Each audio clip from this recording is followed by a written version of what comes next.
Welcome to the SINUMERIK tutorial on part transfer in G-code with the SINUMERIK program guide. In today's tutorial, we will be learning how to properly transfer a part on a multi-spindle lathe from the main spindle to the sub-spindle. This will be the first of a three-part series going through the steps to ensure a successful transfer. Part 1 will focus on a static transfer with both the main and sub-spindles in a stopped state.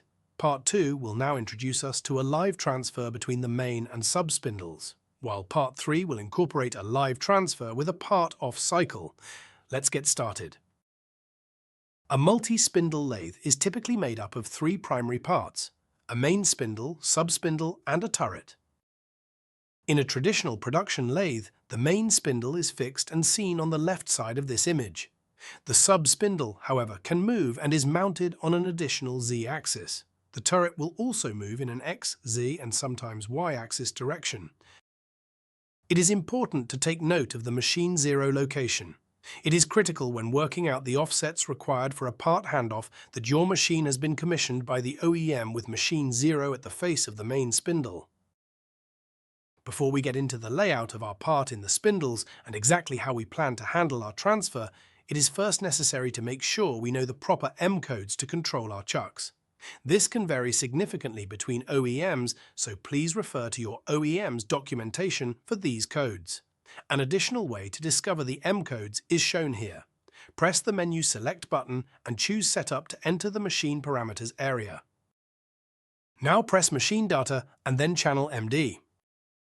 Once in the Channel MD screen, you can use the search function to search for machine parameter 52250. Select OK, and you will see the 6 critical M codes for part transfer.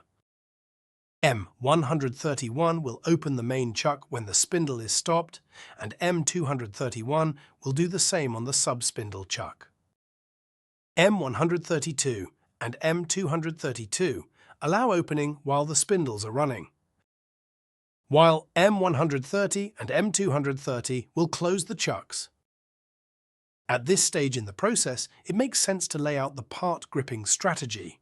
Here see the available Excel worksheet that aids in the planning for a part transfer. The green cells require direct input from the part programmer, while the red cells are auto-calculated for us.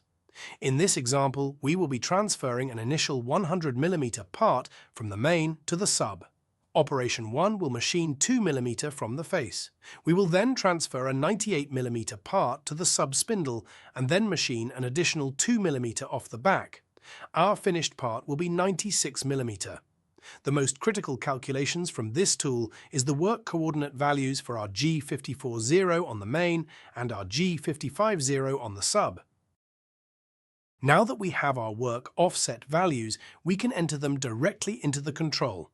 The 175.2mm value will be entered into the Z-axis cell for G54.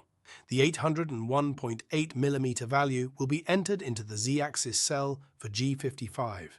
The other important setting is the mirror function in the G55.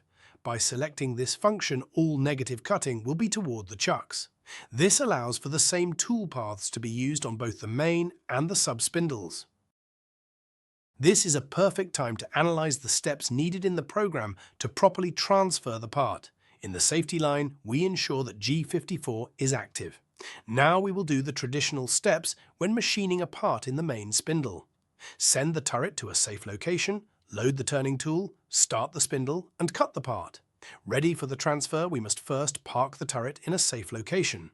It is great practice to ensure there is no part left in the sub-spindle before the transfer begins. Open the sub-spindle with M231 and stop the main spindle with M1 equals sign 5. Orient the two spindle to ensure jaw alignment. Positioning of the sub-spindle will be done with G0ZS2 equals sign 325. This moves to an initial location just in front of the part. Feed to the transfer location specified in the worksheet. Now close the sub-spindle chuck. It may be necessary to add a dwell to allow time for the jaws to move before the next step. Open the main chuck with M131 and then position the sub-spindle to the park location. The final steps simply require activating G55, loading an appropriate tool, and then machining the backside of the part.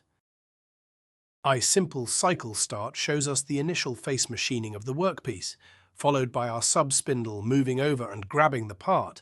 Once transferred, we can see the final tool path completed and a finished part waiting for unload.